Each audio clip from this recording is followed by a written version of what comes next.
Ah, para magsalita po ako ng mga involved dito kung kanino po na po. Siyempre, natatakot din po ako sa buhay ko, sa pamilya ko. Kasi hindi naman po birong tao itong mga involved dito eh.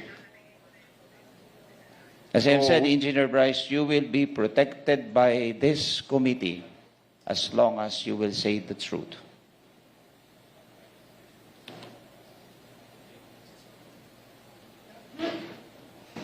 Kung pwede po bang huwag nyo na ako ibalik sa Senate, Your Honor.